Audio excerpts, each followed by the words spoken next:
आम बजट को लेकर राजधानी रायपुर की अगर बात करें तो वहां के लोगों ने भी कुछ कहा है। क्या कुछ कहा है, उनकी प्रतिक्रिया भी सुन लेते हैं।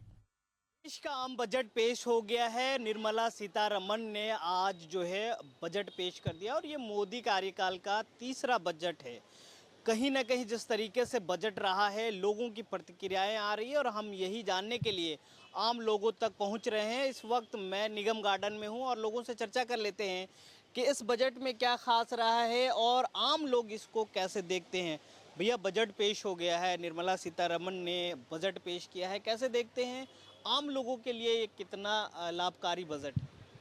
जहाँ तक मैंने बजट देखा है, सरकार ने मिडिल क्लास वर्गों को बहुत ध्यान में रखकर ये बजट पेश किया है, जिसमें एक अभी 3-4 पॉइंट्स हैं। जिसमें सबसे अच्छा पॉइंट्स मुझे जो समझ आ रहा है वो ये है कि जो एक मिडिल क्लास फैमिली है उसके लिए जो टैक्स स्लैब पहले था, जो 7 लाख तक के लिए था, अभी उसको बढ़ाकर 12 लाख तक के लिए कर दिया। इससे जो सैलरी पर्सन है, जो सैलरी वाले नौकरी पेशा लोग हैं, उन लोगों को एक बड़ी राहत मिलेगी और 12 लाख तक के जो स्लैब में है उनको कोई भी टैक्स नहीं देना होगा। ये एक मुझे बहुत अच्छा पॉइंट लगा। दूसरा, भारत में अगले 10 सालों में 120 नए एयरपोर्ट बनाने के लिए भी अपने बजट में उन्होंने बताया हुआ है। ये भी एक बहुत अच्छा पॉइंट है।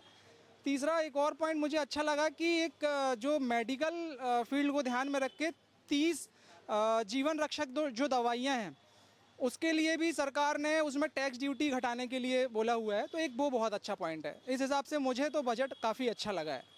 बजट तो अच्छा है सर, लेकिन हम लोग का एक सिनारियो है जो क्रिप्टो को लेके चल रहा है अभी तक मार्केट में, जो 30% जो टैक्स ले रहा है, 30% अगर क्रिप्टो करेंसी पे अगर इसको अगर लीगल कर देते हैं और उस पर अगर 12% टैक्स लेता है तो हम जैसे लोगों के लिए तो बेनिफिट है और इससे गवर्नमेंट को भी बहुत बड़ा बेनिफिट मिलेगा, क्योंकि जो टैक्स के लिए जो लड़ रहे हैं क्रिप्टो के लिए, तो अगर वो 12% करता है तो गवर्नमेंट को सबसे ज़्यादा बेनिफिट मिलेगा। देखिए, एक रस्म होती है और वो रस्म की अदायगी हुई है बस। क्योंकि इस बजट में हमारे किसानों के लिए क्या है, केवल कुछ नहीं, आय दोगुनी, किसानों को उत्पादन जो सामग्री होती है उसमें क्या अतिरिक्त छूट मिलेगी, या हमारे युवाओं के लिए बेरोजगारी भत्ता या रोजगार के क्या नए अवसर होंगे। इस बजट में केवल ऐसा कुछ नहीं है।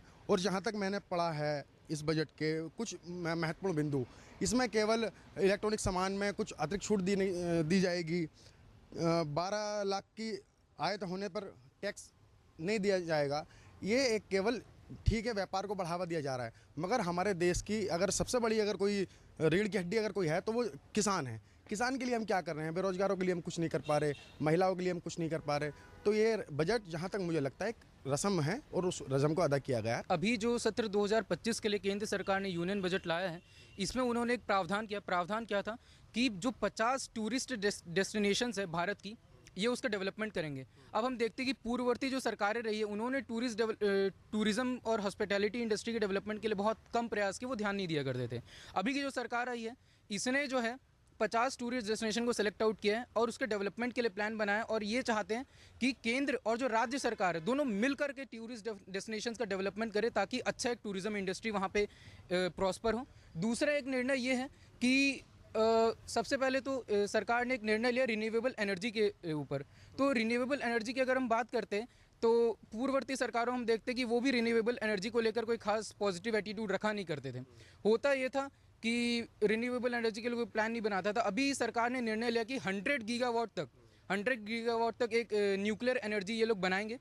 और सरकार ने सिर्फ ये नहीं सोचा कि सिर्फ सरकार ये काम करेगी, सरकार ने प्राइवेट इंडस्ट्रीज को भी इनवाइट किया कि प्राइवेट लोग भी आए और सरकार के साथ मिलकर ये काम करो। 100 गीगावाट तक जो है रिन्यूएबल या फिर जो न्यूक्लियर एनर्जी उसका कैपेसिटी जनरेशन करें और एक सस्टेनेबल डेवलपमेंट की ओर आगे बढ़े। सरकार ने जो इस साल का बजट बनाया है इसमें सरकार ने स्टूडेंट्स के लिए काफ़ी अच्छी चीज़ करी है। जैसा कि हम सब जानते हैं कि जो IT सेक्टर है भारत का, उसमें पिछले 10 वर्षों में बहुत ज़्यादा एक हमें ग्रोथ देखने को मिली है। तो जो भारत के एग्जिस्टिंग 5 IITs है, सरकार ने उसकी जो कैपेसिटी है उसको काफ़ी ज़्यादा सरकार ने इसमें खर्चा करने का सोचा है। सरकार ने उसकी कैपेसिटी को बढ़ाने का सोचा, साथ में नए हॉस्टल और नए तरीके का इंफ्रास्ट्रक्चर सरकार ने बनाने को सोचा है, जिससे कि जो विद्यार्थी हैं हमारे उनके लिए काफ़ी अच्छी चीज़ें हमें आने वाले भविष्य में देखने को मिल सकती है। इसमें सरकार ने बहुत ही महत्वपूर्ण डिसीजंस और निर्णय लिए हैं।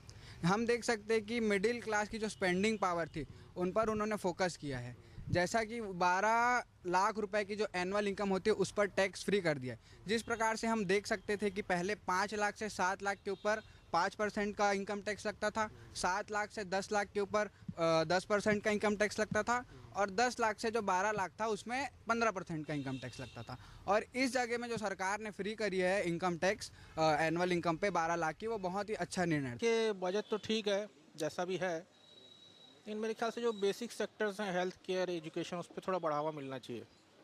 और अभी तक क्लियर नहीं हुआ कि उस पर कितना परसेंटेज खर्च हो रहा है, तो ऑब्वियसली तो इस बारे में डिस्कशन करने का कोई फ़ायदा नहीं है। मतलब एजुकेशन पर क्लियर होना चाहिए कि इतना हम खर्चा कर रहे हैं। Education, health care, innovation, R&D, बहुत सारे कोर सेक्टर्स हैं। क्लियर पता चलना चाहिए। तो लोग हैं और आम लोग हैं जो अपना प्रतिक्रियाएं दे रहे हैं। तो बजट किस तरीके से खास रहा ये आप लगातार देख रहे हैं और लोगों को प्रतिक्रियाएं भी आपने सुनी। फिलहाल कैमरा पर्सन नवेज के साथ इम्तियाज एशियन न्यूज़ रायपुर।